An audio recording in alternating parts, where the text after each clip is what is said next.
Hey guys, it's JC Theater Yu-Gi-Oh here today, and I'm coming at you with a special fan mail episode.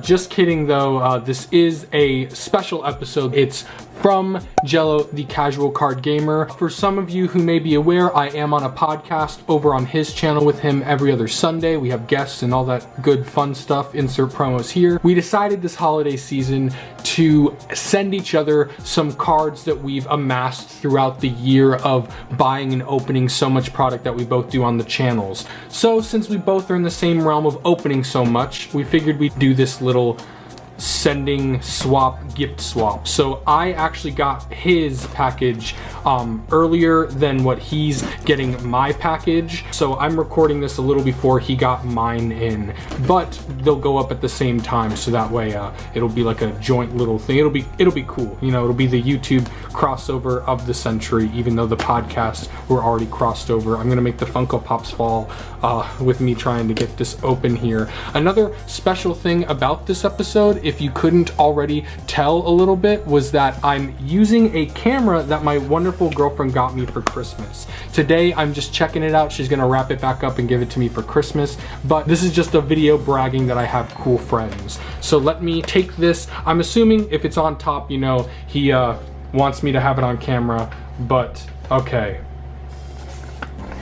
Merry Yugimas JC, hope you like the 3 extra cards I put in. Very, very awesome. Thank you so much. I hope I like them as well. I know I will. Anything that is from a friend, I will like automatically. I'm pretty sure this is just some packing material, but just in case, I'd feel so bad if there was something that I like missed in this opening, since it was sent from such a far off land of Canada. So let's just look at the money shot. Okay, very awesome there. I will say, I just like the fact that he sent a deck box, because I like just having deck boxes, and oh boy, wow, I really like this deck box. First off, it's clear, which I think is very cool, but I know the deck box isn't the main present. The main present is these awesome dice. I know he got them, he bought, I think, over a display box. I don't know how many display boxes he did. He opened them with his sister. Actually a very good video. I like the dynamic they have, since it's kind of like someone who doesn't know much about Yu-Gi-Oh versus, you know, someone who does. Sorry, I'm trying out a new camera here for the first time. So this is an interesting video bragging about how much people give me things, but very, very awesome. These are the legendary Dragons of Legend dice here. So I got 3 of each. I was gonna say 2 of Timaeus, but again, we have here the 3rd Timaeus. There we go. We have the little eye of Timaeus. Okay, so this has some cards in it. Very awesome. I already see an ultra rare. Didn't know we were going high rarity on this thing. Let's see. I don't know what I'm supposed to open first, so I'm actually going to put the cards off to the side. The dice were kind of, you know, in your face a little bit. You can't hide those. I'm going to get everything out of here, and then we'll go into actually seeing the cards. So here's this over here. Pull out Dragons of Legend box, which probably has some cards in it he chose, and then the rest is just the packing material. So I'll put this box over to the side, and then we got our Dragons of Legend, the complete series box full of goodies here. So I'm gonna open this up. Very nice. And just gotta see how, ooh, epic. You know, your hand gets muscle memory at some point with holding a lot of cards in your hand at one time.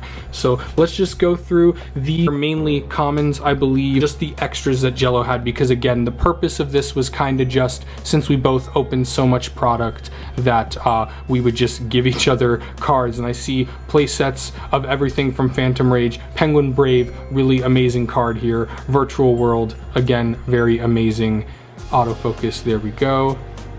Virtual World, again, very cool. Awakening of the Possessed. The time I'm filming this is the Saturday after Black Friday. I purchased all my familiar possessed stuff from the structure deck that I'll be getting in, so these cards will be very appreciated in that. Infernity, I never really cared for Infernity, but the Phantom Knight stuff and the Tri-Brigade stuff and Mutant, well, if you've seen my Phantom Rage video, you'll know that I'm interested in a lot of this stuff, except I don't think I was into the Phantom Knights or the Raid Raptor stuff until I realized I want to make a deck for each person from Arc 5, the Dimension people. Hizumi Hanabi, that weird card that has an effect that is very flavorful but not very good in application. The Proofiness, the Tactical Trapper, very awesome.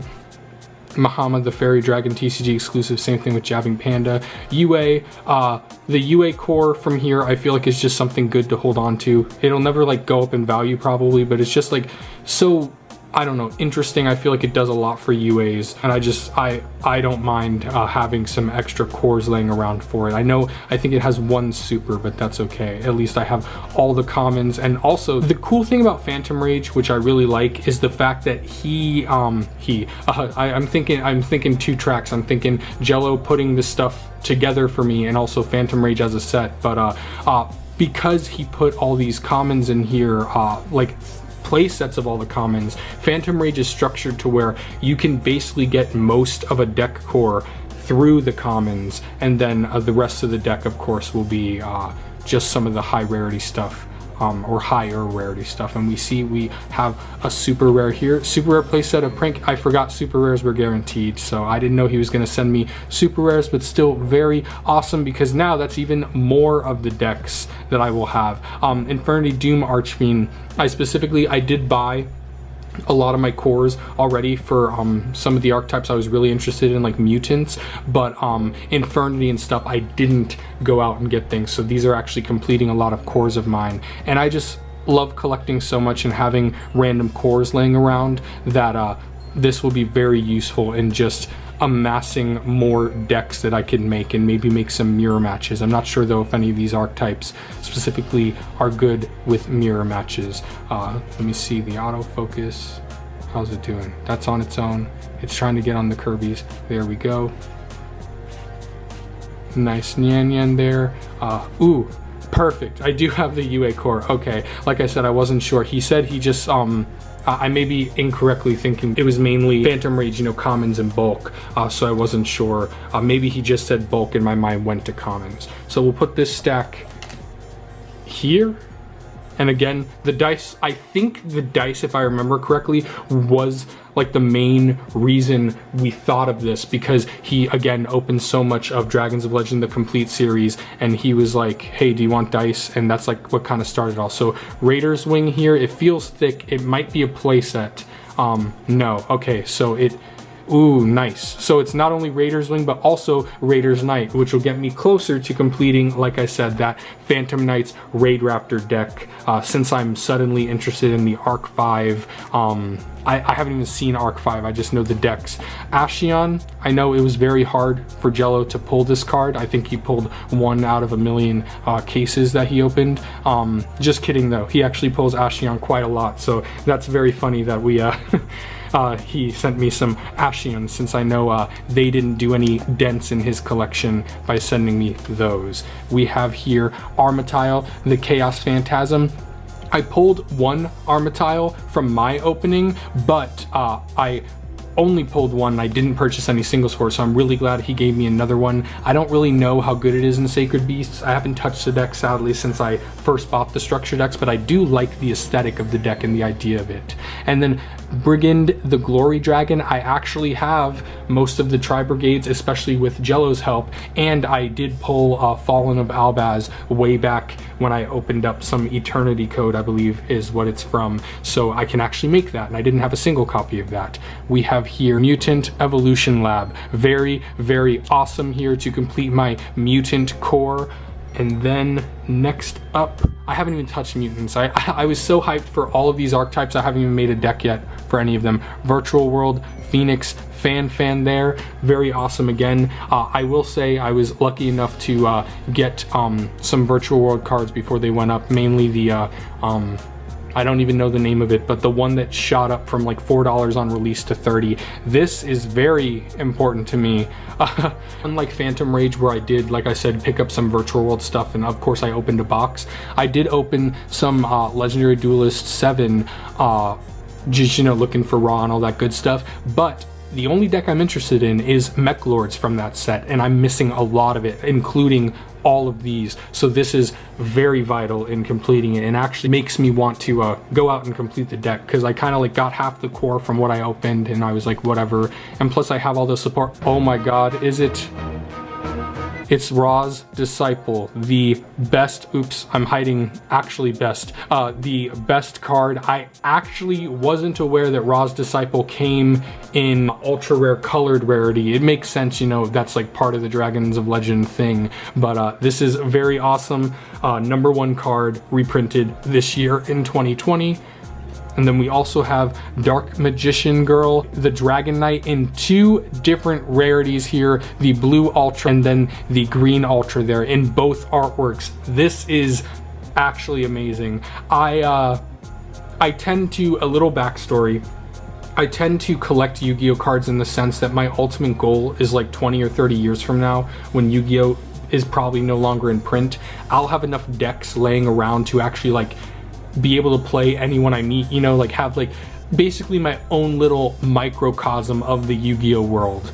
Because of that, I tend not to splurge and buy nostalgic cards over more playable cards. So my whole point with that is I didn't purchase this because I would rather put the money towards like a deck or something like that, but this is definitely hitting a lot of nostalgia for me and a lot of awesome factors for me. And I haven't seen, I'm pretty sure this is the new artwork. I haven't seen this artwork in person, and it's absolutely amazing. I love with the ultra rare, that background is just so like, I don't know, that like weird shade of like gray blue. It's just very, very awesome. And the colored ultra rares, I'm unaware of if he did this on purpose, but the green looks very good with this. This is probably the color I would pick with this, you know, so I don't know how many extras he had laying around, if any. I hope he had extras and these aren't his only copies, but I'm glad he gave me the green one with this for sure. So let me just put this sleeve here.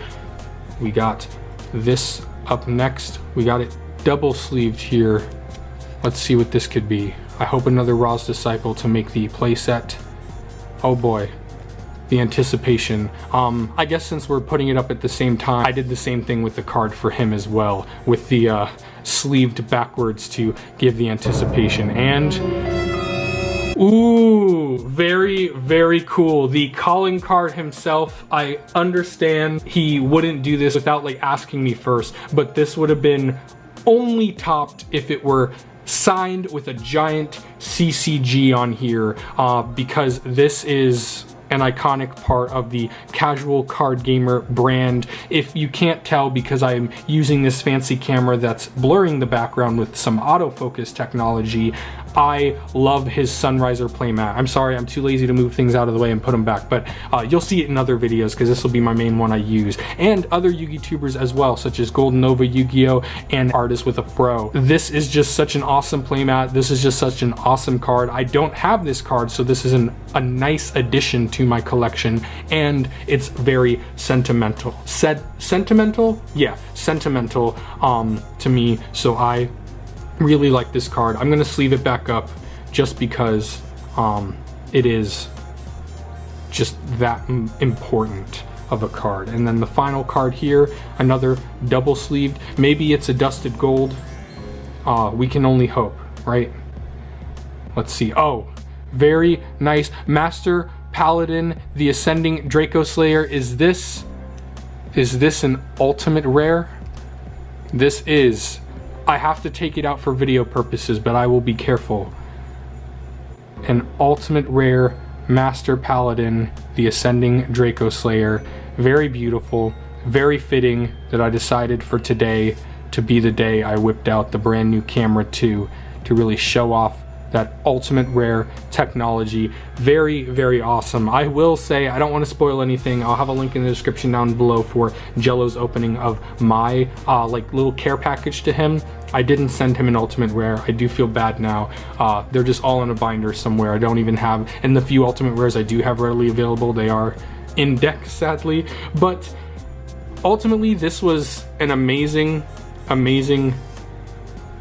opening, and it means a lot. Like I said, he could have literally given me 30 copies of Rugal the Silver Sheller, and I would be very happy, just simply because this was from a friend and it does mean a lot. He did say, like, the 3 extra cards I put in. I'm not sure, because obviously a lot of this, especially like the the Ross Disciples getting me, these were like very good because they were kind of handpicked to like complete stuff that I've told him I was working on. But I'm assuming the 3 cards would be this, the Sunriser, and then the ultimate rare here. So technically 4, but this is, you know, the same card, just 2 alternate artworks. Amazing that he sent both. Amazing that he sent any of this. And another thing, I know I kind of glazed over it and it was at the beginning of the video, but the dice are very, very important because I really wanted them and they look really cool, but I wasn't interested in the set exactly. Well, that's the video, guys. I apologize that this is so long, but it was well worth it. It's a video filled with friendship and kindness and Christmas spirit, despite me not really doing anything Christmassy for the video. But enough rambling. Subscribe if you haven't already. Check out Casual Card Gamer's video down below opening what I sent him, and make sure to subscribe to him and send him some love. And we have a podcast together, so check that out too. I'm JC Theater Yu-Gi-Oh! See ya!